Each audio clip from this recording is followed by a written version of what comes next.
And we're back at Black Sea Offstage Talks, and I'm here with Saulo Rocha, one of the founders of David Madrid, one of my personal favorite agencies. And Saulo is a proud recipient of 65 Cannes Lions, including 2 Titaniums, 5 Grand Prix, not to mention other 450 awards around other festivals.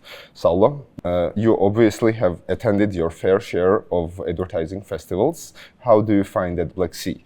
And are you planning to add it to your amazing list of awards?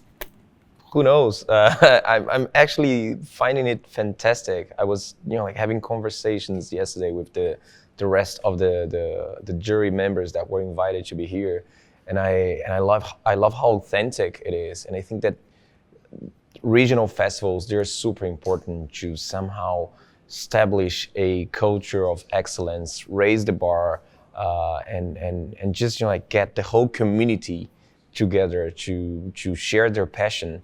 And that's what I've been seeing here. So that's really fantastic. I'm super honored to be invited. I've seen some of the speakers and jury members from previous years. I think what you're doing is fantastic, just inviting just inspiring people that I've admired for a long time, that came here before, and that's these meeting, these encounters that we can have with other regions. I think they are always fantastic opportunities. So at Black Sea is surprising me in the most positive way, and who knows, maybe 1 year we'll be here as well competing, and hopefully doing well. It's great to hear from you. Saulo, you have been creating amazing work for more than 17 years and you can't seem to stop. How do you fuel your devotion to creativity? And has there been a moment when you have questioned it? And if so, how did you overcome that moment? I think every single creative in the world has had a moment where you question, is this the only way that I can, express my creativity and my passion? It happened to me, but it was very brief, because I think one of the things that got me into advertising is actually the fact that although I'm not the best at anything, I can be the second best of many things. So it helped me. I wasn't the greatest illustrator, but I knew how to illustrate. I wasn't the greatest writer, but I knew how to write.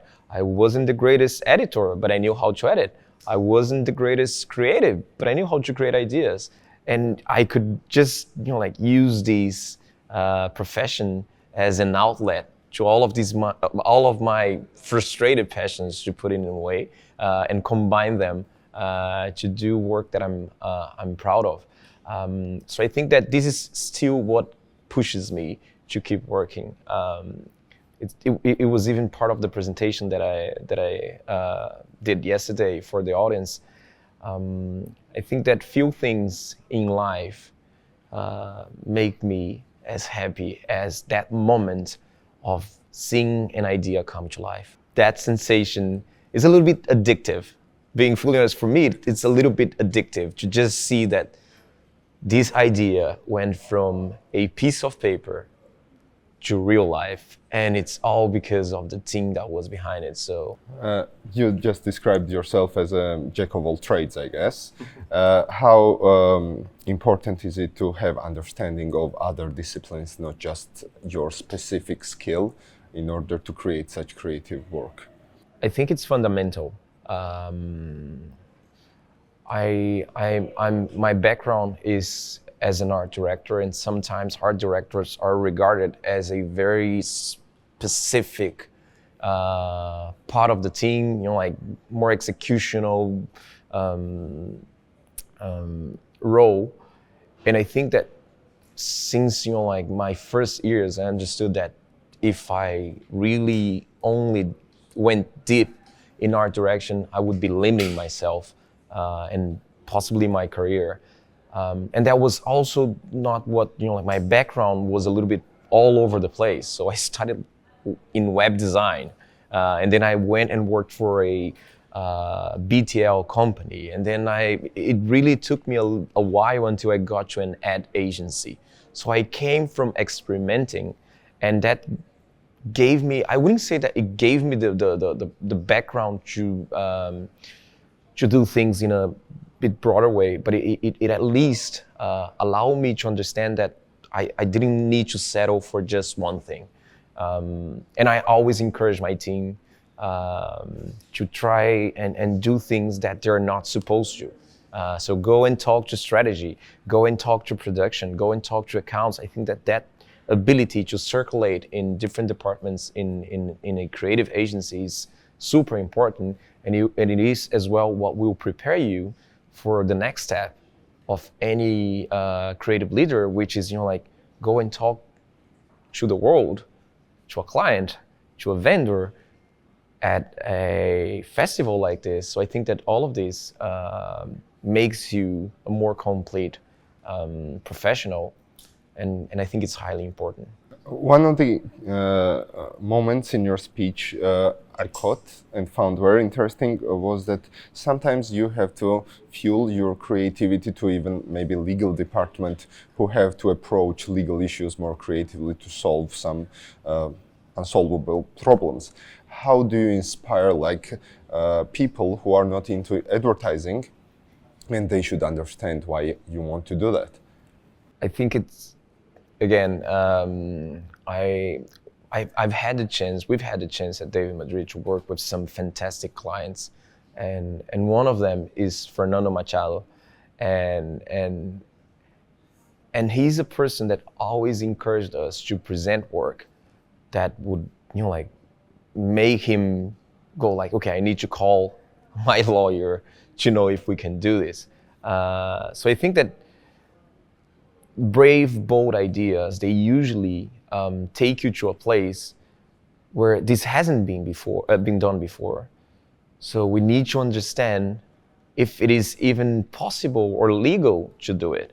And in our conversations with legal departments, we always find people who are not in communication that the first answer is no.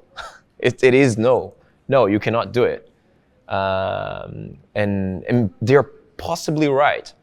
But then if you do not work around, and if you don't work with them, then ideas will never come to life. So I think that we've had many projects where we had to have not only 1 or 2 or 3 meetings with legal departments. We had to have like tens of meetings with legal departments, and understand as well, like how we can do something that will be good for the company, good for the agency, and good for the audience.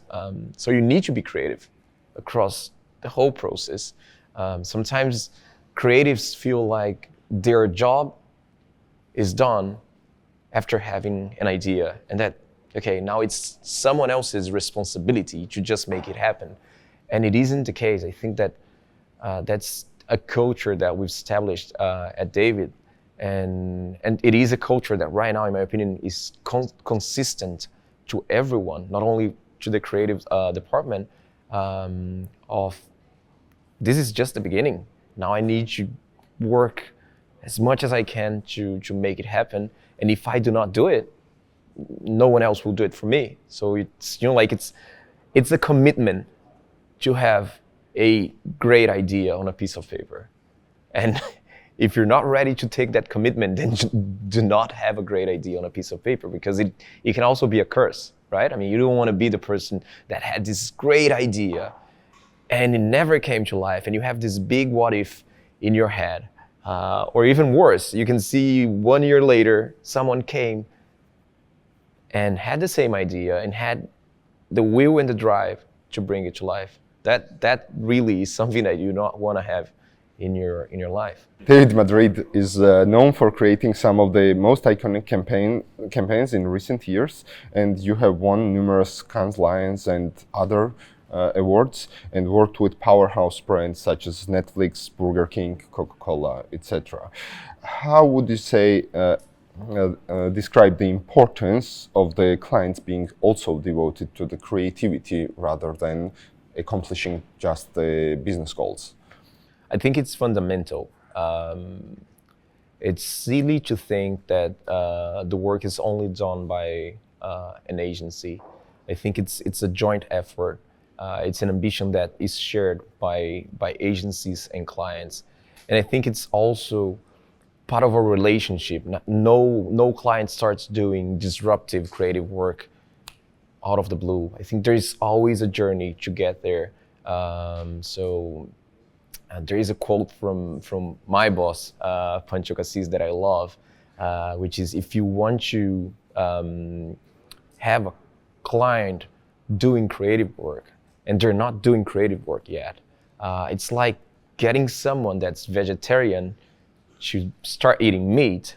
You're not serving them a T-bone right there. You go for appetizers, you go for small snackable bites, and you gradually get to the T-bone, but you need to prepare the way. You need to work with the brand to get to that point. So Stephen A's Challenge, which is a highly disruptive project that we worked on for Burger King, was only possible because there were years of creative work that happened before Stephen A's Challenge. A brand cannot, out of the blue, start doing disruptive creative work if it hasn't had a consistent body of work that takes you there. So I think that working with the clients and getting them to appreciate the boldness, the braveness that creativity can bring to their brands, I think it's super important, and we're lucky to have clients that are already in that stage. We just named some of them, but the truth is that most of our clients look for us and work with us because they have that ambition as well. It's not only, the ambition doesn't come only from the agency. I think it's super important to establish that. And that's one of the reasons why we work on the projects together, but we win the awards together, and we do interviews together, and we go to festivals together, because it is a relationship of passion about the creative ideas. Looking back on your journey, what advice would you give to aspiring creatives about the importance of devotion to the personal and professional growth, or how to win more than 400 awards? The first thing is, the words are definitely a consequence of your devotion, and I would say start without having it as a goal, because it literally happens very naturally, and I would never have imagined that David Madrid in 5 years would have done so well on festivals, because that was not the goal. The agency was not born for that. We actually thought that the 5 first years we'd be pitching and doing new business like crazy. Until then, we could start doing great work. But it happened the other way. It happened very quickly that we managed to use that reputation of David to attract a reputation that wasn't built by us, because we were just launching the office in Europe. But that attracted clients that were looking forward to working with David, but never had an office close to them. So we got business from day one that allowed us to start doing good work already. So again, just to start with the final part of your question, I think that the awards, they're a natural consequence of the energy, the passion, and the devotion that you bring to the work. And regarding how to inspire and motivate creatives about the importance of being devoted to their jobs, I think that in a way we are blessed with a profession that we can call a passion, right? I think it's not that often.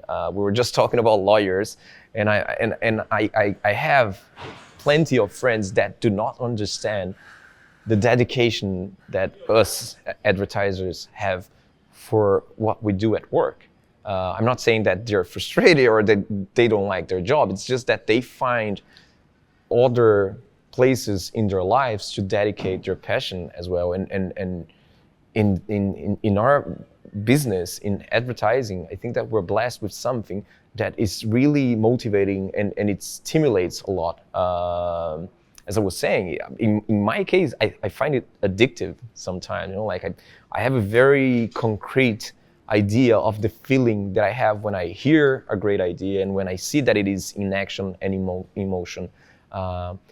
So that's a blessing. That's great, but that's also something that will demand you to be up to speed with the rest of the industry, because everyone is as passionate as you are about their work.